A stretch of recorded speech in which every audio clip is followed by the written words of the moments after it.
from a people standpoint, who in my organization is going to be tapped to keep the closest eye on evolving trade compliance landscape?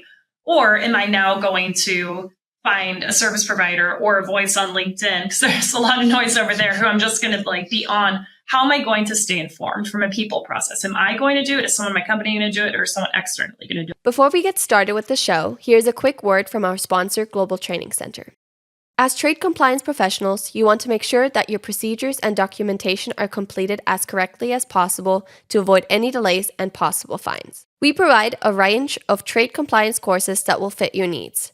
From in-person or web training to recorded on-demand courses, we can train one or even thousands on your team through your learning platform or on our portal. We can even customize a private session for your team. Go to globaltrainingcenter.com to find out more. Hey folks, we're on for a great show at Simply Trade Podcast. Lalo and I have been doing this for a while and we are enjoying this so much, especially when we're getting together. But thank you for your listenership. But Lalo, why don't you introduce our guest today? So one of them has been on the show before. But anyway, we're going to have a good show and talk about some of this, folks. Right. So again, and I always say this, and I just want to reemphasize that usually when people come up to me and talk to me or Andy or Anik or any one of our team and introduce themselves and they kind of just hit us up when we're at events, and the conversation kind of almost sometimes leads to, hey, why don't you just come on our podcast? And that's the case with one of our guests. The other one has been on our show before. This is probably her third time that she'll be on the show. So let's start with ladies first. Gabrielle Griffith. She's from BPE Global, a Bay Area, San Francisco area company. And of course, everybody knows Beth Pride, the founder or that started that firm.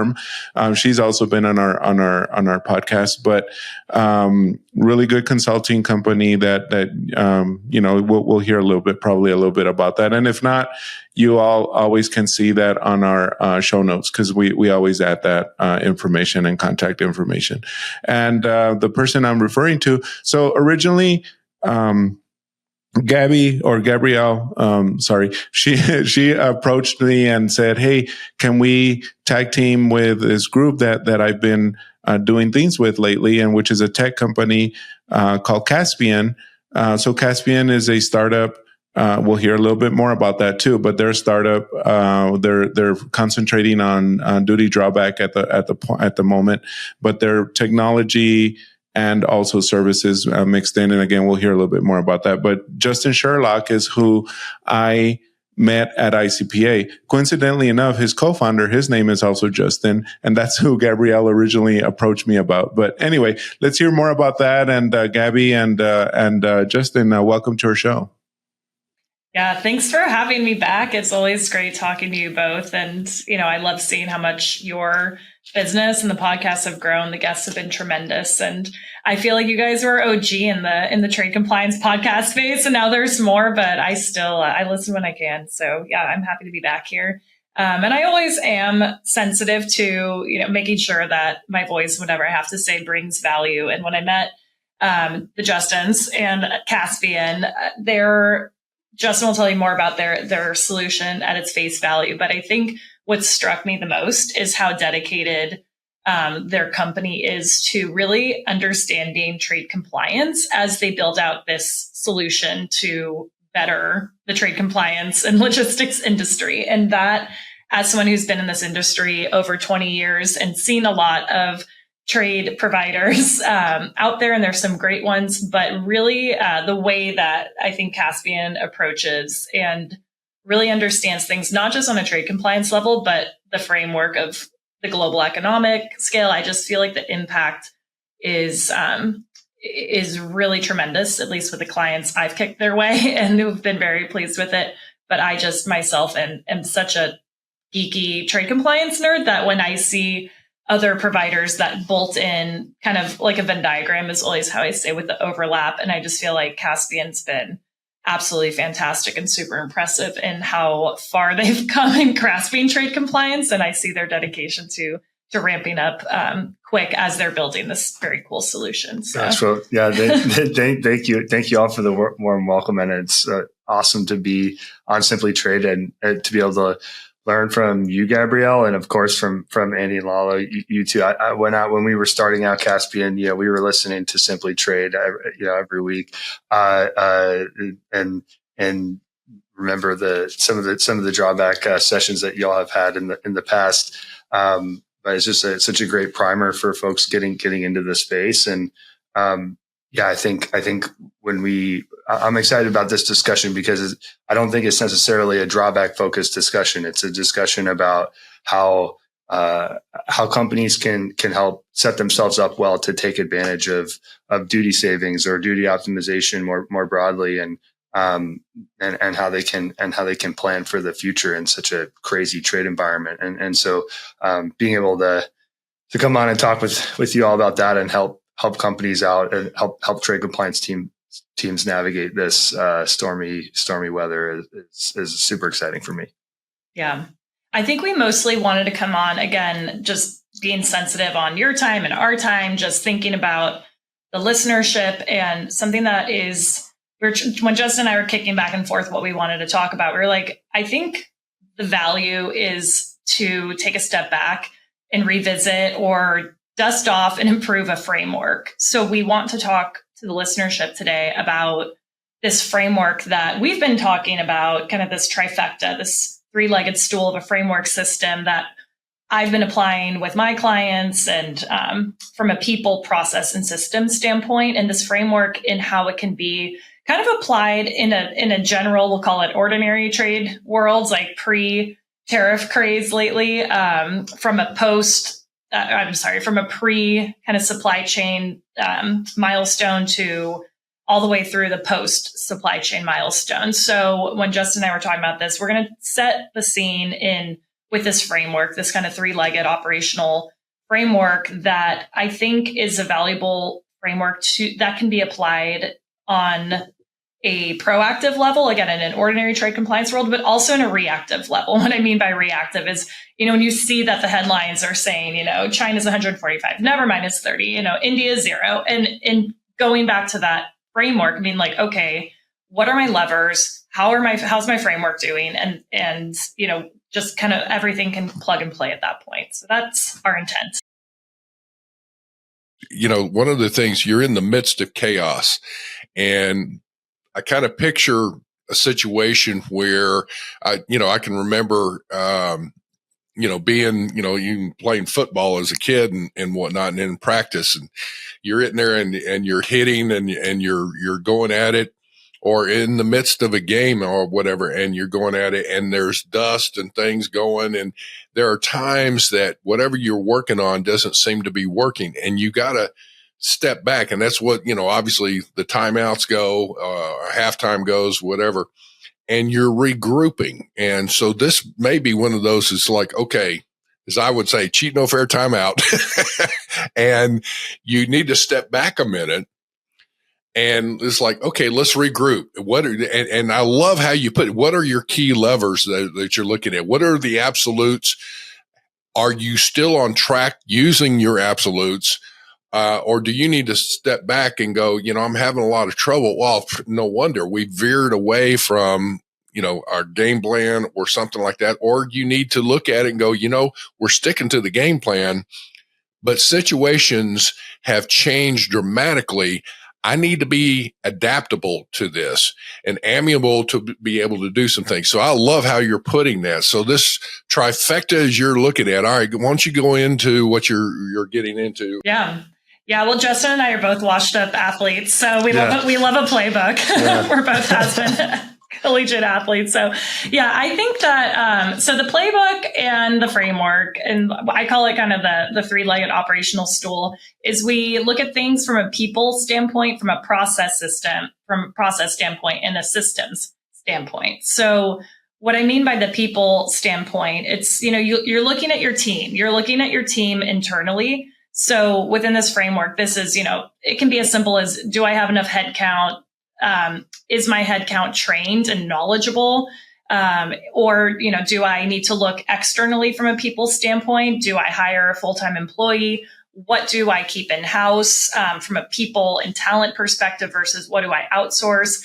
It's really it's your skills. You can't have your quarterback be, the other, whatever other, I'm not a football player, shouldn't have used that analogy, but you can't have, everyone's got their position. Reference, yeah. I was like, I need a volleyball reference. I'm never going to be a setter. So that is something that will never happen. But I'm sure you're seeing an uptick in demand for licensed customs brokers these days. Oh yeah, for sure. Yeah. So, so from a people standpoint, again, now taking just that leg of the stool, applied it into today's reactive framework, when we're seeing, for example, in the tariff exceptions with the annexes, like a list of tariff codes come out, and you've got someone who has no knowledge and understanding of classification and general rules of interpretation. They're like, oh yeah, that code looks good. I could qualify that and stand up in court. And I'll be like, well, have you visited the chapter notes? It literally says in chapter note, 1F that you cannot do that. So they're like, oh no. So I think it's just, do I have the people in place, and foundationally, what's my plan if I need to know, again, modeling. If I'm going to now be exporting, you're going to need some export classification vetting. So it's about, do I have that talent now, and getting that framework in place. And then from a process system, everything interplays together, but from a process system, what's my classification process? Am I, if I'm classifying and building this assembly in this country, does that affect the tariff classification if I strip a subcomponent of that and move it to another country? So really having the processes, having your record keeping, so you have everything documented and easy in your back pocket to pull out if customs is questioning your processes for, on the flip side, from an export perspective, making sure you're screening and record keeping, making sure, again, those processes that are ordinary processes that you've had many people come on this show and talk about, the specific nuances if you have a drawback program. But then the last leg, and kind of the most important leg, the one that I think Justin's going to add tremendous value on, is the systems. And we live in a world now where there are so many wonderful systems to leverage.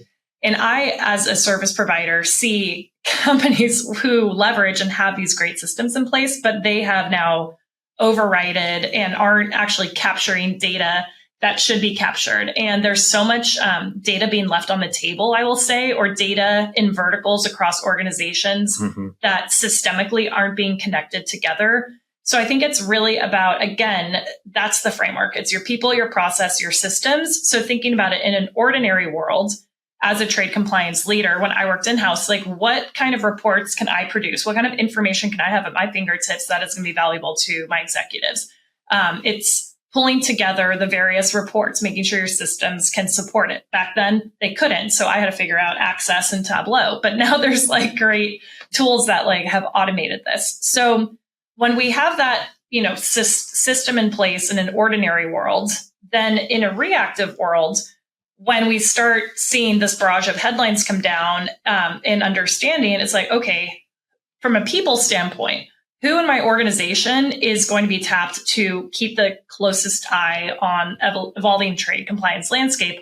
Or am I now going to find a service provider or a voice on LinkedIn, because there's a lot of noise over there, who I'm just going to be on? How am I going to stay informed from a people process? Am I going to do it? Is someone in my company going to do it, or is someone externally going to do it? From a process system, okay, if we have to look at, and we're going to dive into this, shifting supply chain, I can't just move my puzzle blocks to Taiwan from China and have it be Taiwanese in origin, right? I need to understand substantial transformation. So my processes have to be supported by my people, and then everything's got to be captured systemically. So this is, again, that framework that is applied in a proactive, normal, ordinary world to now, when it's reactive, we strip it back into those bite-sized pieces, and you look at the people, process, and systems on how you can react. Second is, I think again, so your trifecta, it's your people, it's your processes, and it's your systems, which is fine. And one may not necessarily be any more important than the other. It's like a three-legged stool. They have equal importance. And if you want to sit on a stool that's level, then you've got to have everything functioning in each area appropriately. Here's the thing that I guess that I was hearing from you.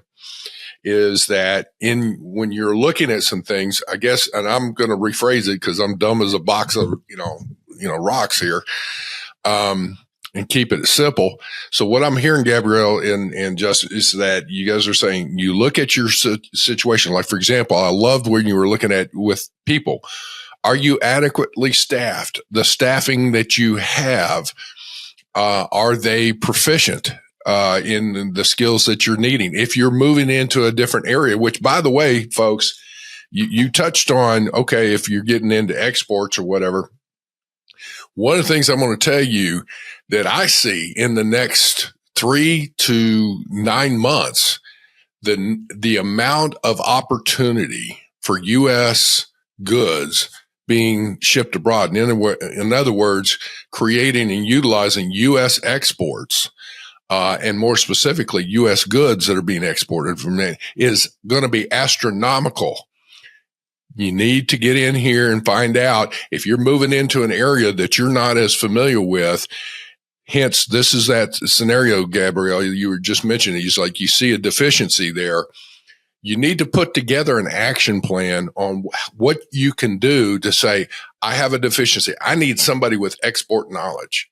Okay, so you can have a short-term, mid-term, long-term, which is more like, I have 0 bodies right now. Maybe I need to outsource this. Let me find somebody to fill that void, maybe on a short term or whatever. Then start looking to say, can I do a hybrid of both the vendor and somebody? And then, look at it from a staffing. You were talking about, do I need full-time? Do I need part-time? Do I need contractors? Whatever. The point being is, I'm hearing one of the key factors is on your people. Not only do you have sufficient staffing, but do they have the skills? Maybe they need, you have lots of people, but they need to be challenged. Second thing is for your processes, looking at efficiencies again, is that are you streamlined? You're into new areas, new information that you're having to deal with. Are those new, is that additional information that's negatively affecting your process because it's hanging up going, well, we don't know what to do with this. And now all of a sudden things stop. And then obviously thirdly is your systems. Are they updated? Here's the other thing that's right now, IT departments all over are probably going crazy. You can imagine what's going on. Lalo pointed this out in a previous show. Can you imagine what's going on within CBP right now and the other government agencies with the tariffs going up and down and everything else, the sanctions and being lifted and everything else? Point being is that your own systems need to be updated.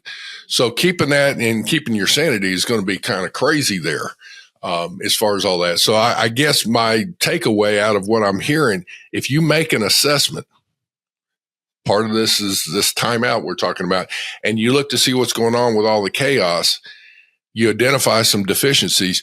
You got to look at developing an action plan to address that. And it doesn't mean you have to do it all yourself. You can outsource some of that, or you can take it in-house or get an expert to figure out, hey, I don't know what to do. Get somebody in there to look at it, right? Yeah, absolutely. To piggyback on, of course, like we help companies with these types of questions every day, but on the process piece, the record keeping, I think, is just becoming such a massive focus. So are you actually able to get documentation out of your brokers, forwarders, 3PLs, and are you storing that in a central place? And I think that as the tariff rates change so rapidly, the opportunity to look back at those documents and find savings is enormous, but also just the compliance burden and in this enforcement minded CBP that we're dealing with now, they're going to be asking for those records. Having some of the processes to be storing that data centrally is so critical to be able to take advantage of other opportunities down the road. On the systems piece, the other thing that I see a lot, of course, we talk a ton about AI, and there's these IT departments, yes, are overwhelmed with requests for new technology. There's a new AI tool that comes out every day. and could be used in the supply chain world. But also on the inventory tracking side, that's a place where we spend a lot of time at Caspian with companies, making sure that they're able to do really, really good part level inventory tracking and be able to tie that warehouse management system or that inventory management system to the shipping data. And mapping across these different data sources is a really difficult process and systems problem that of course, like Caspian helps to solve. But these are some of the things that I think we've been aware of these challenges for decades in the supply chain world. Yeah. I mean, we've been talking about disparate data and unstructured formats like for so long, and now there's really just such an impetus and motivation for companies to, I think, finally solve this. As I'm curious, do you have like calls to action or like top 3, if you had a magic wand, what you would want your clients from a data system standpoint to have ready? Because you mentioned like from a inventory management, like a SKU level inventory management. I've run drawback programs in my past, which is why we as a company don't touch that with a 10-foot pole, because it is crazy. But I mean, what are your like top 3 for the listenership who's importing to export? Like, what should they go look at their systems for right now? I think the key pieces from a systems perspective that unlock duty optimization, including drawback, is a searchable document storage system. So what I mean by that is you can actually search within the documents, and you can find shipment identifiers within documents. So a place that's sitting in your inboxes and is automatically aggregating shipping documents and storing them, and then you can actually go and find the relevant ones for whenever CBP hits you with a CF28 inquiry, or you have to look up information on a specific shipment or anything. Are you talking like at an entry number level, or like even beyond that, like at a deeper level? The entry packet, if it has a CIPL in it and a BOL, or an airway bill, that's the holy grail. But so like an FTP from your broker that as on an entry level. Yeah, but those don't have SKUs. The CIPLs do. If your broker does that for you. Well, if they're included in the entry packet, yeah. But if you can get your CIs from your finance team and your PLs from your trucker, that. So this goes to process, right? This goes to your broker SOP. So I think like to back out from a system standpoint, the integrity of your data is key. And but from an integrity of the data standpoint, that is relying a lot on your processes that you've got in place with your broker SOPs or your service providers, if you're outsourcing any of that sort of information. So it's going to your broker, or I have so many clients right now who are looking for brokers or looking for new brokers because they're not happy with the current one. So it's like, these are the things you should ask, like make sure you have a system in place that they're consolidated. Like you're paying money to someone else to do this for you. Let them do it for you. Make sure they can do it for you. The process side of it is are you able to make sure that your vendors are sharing your data with you? Yep. That's the process piece. But then the systems piece is where does that data live? And what is it in an unstructured format, or is it in a structured searchable format? And that I think is like really important to being able to, and solving that problem is something that AI now can do really well. But yes, there's the process and the tech piece. So that piece, the inventory management piece, or at least some way of looking across all of your warehouses and tracking part level inventories or component. If you're a manufacturer, you have component inventories and you have finished good inventories, right? And that's key. Back in the day when we had it used to be called NAFTA, fun fact, but a USMCA equivalent free trade agreement product, those rules that we had to enter to be able to qualify and to determine if a product was qualified under the free trade agreement, it was so cumbersome. I mean, I know the last company I worked with, the implementation process was months. But today, like here at Global Training Center, we're tinkering. I'm just going to say it that way. We're tinkering with a free trade agreement solution of our own, and because of AI, holy smokes! Talk about putting in those rules. It's like night and day. I mean, and Justin will know that because AI can the large language models can interpret that and say, oh, this is what that means, versus a human doing the same thing. It's incredible. And I like the way you said that, Justin, that you scan through like the entry and you grab everything from there, where what it used to be back in my day, right? You enter all that, line by line or field by field, let's call it, and into its appropriate field. You miss a field, you're that's it. You're done. Your data's bad. It's where when we're seeing AI specifically, I love that you brought up, because I used to call it like NAFTA 2.0. Now I've been reprogrammed enough to actually call it USMCA, because I also come from the NAFTA days, and it is from a process standpoint specific to that FTA. You want to get to a point where you're managing the exceptions. So specifically, like in the China-Mexico-US intersection, and Andy, this kind of goes to in the pre-show, you mentioned substantial transformation and really like honing in on that. But our clients who we've seen, it's been so awesome to see a lot of that really granular, tedious admin FTA related data get automated through AI. But for the most part, it works if you have not China involved, because with the complexity of the USMCA, a lot of my clients are now, the process is, it is all automated except for items assembled in Mexico of Chinese subcomponents. Those still require a human with knowledge and understanding. And that's like the beauty of AI, right? And everyone's like, oh, it's going to replace your job. It's like, no, it's going to make your job better, so that what you as a human get to do is cooler and more, fulfilling than just like data entry according to the rules of origin. And that really boils down to, if you can become proficient with the use of AI technology in your job, then it's going to be phenomenal what you're going to be able to accomplish, but also with your employees, with your companies and everything else. So I see some fantastic opportunities here. The framework that I love, which I hear a lot out here in SF, is called centaurs versus cyborgs. The idea is like, our agentic AI, is this going to automate a bunch of work away and we're going to have cyborgs doing customs work? Absolutely not. It's a centaur value proposition. You have people are more empowered to take on larger scope, more complex classification projects, more complex sourcing projects. And I think like what at least I see out here is the standard, the bar for what is required of a knowledge worker is rising because of AI. And I think it's oftentimes it feels like a challenge as a knowledge worker myself. I'm like, gosh, I have to be constantly using and learning new tools, and my job is changing all the time. And gone are the days where you could just set up a process and have someone do some narrowly scoped job over and over again. And so that's I think you'll see teams that are AI powered doing more with less.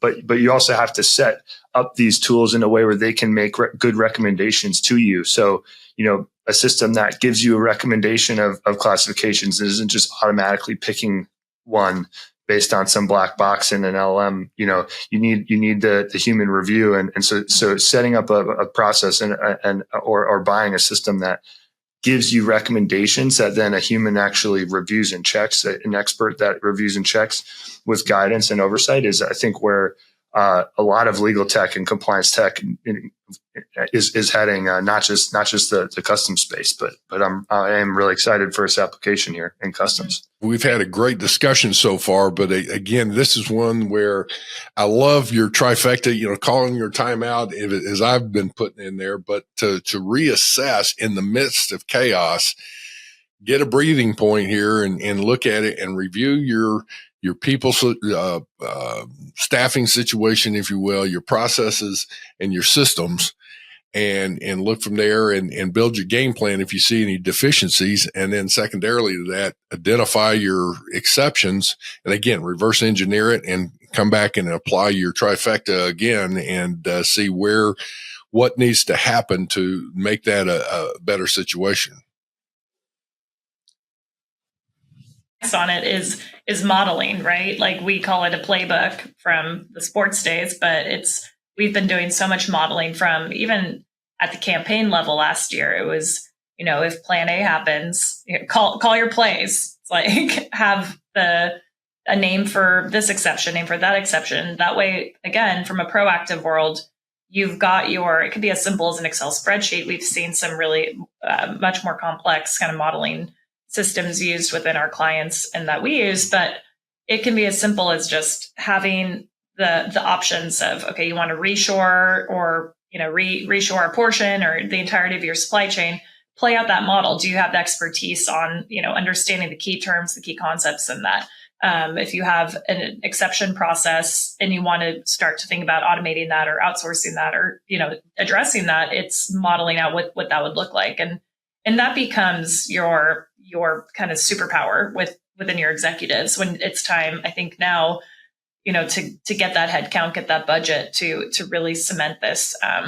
The value right now, executives and investors have, we have their ear in trade compliance, and this is how one can really structure the noise in a really kind of pragmatic way to put in front of those folks to kind of affect change. Yeah, no matter where you work in the supply chain, if you work in house at a brand or manufacturer, or you work at a service provider, you now have the ear of the C team if you need resourcing for people, process, and systems. And that's a tremendous opportunity for companies right now to make improvements to help navigate the road ahead. I think the last, stat that I'll end on was that I saw at the CVP conference last week, the maximum number of HS codes on a given customs line went from 8 to 38. I think I'm remembering those numbers correctly.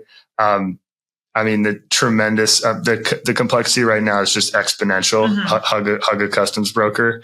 But the opportunity for investment as a result of that complexity has also never been higher. So, take advantage of that while you can. And that was all just kind of pre-supply chain movement. So I think we barely dusted off the tip of the iceberg, but I think part 2 is in order for diversify, sure. Yeah.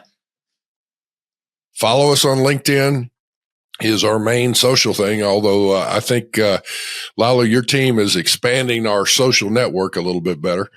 With all that, I'm a day late and a dollar short on some of this stuff, trying to figure out how all this works. But you've got a great team and that supports us in the Global Training Center. But with all of that, folks, I hope you have a great day. Terrific. Thank you. Thank you both. Thank you very much for joining us. Simply Trade is brought to you by the generous contributions of Global Training Center.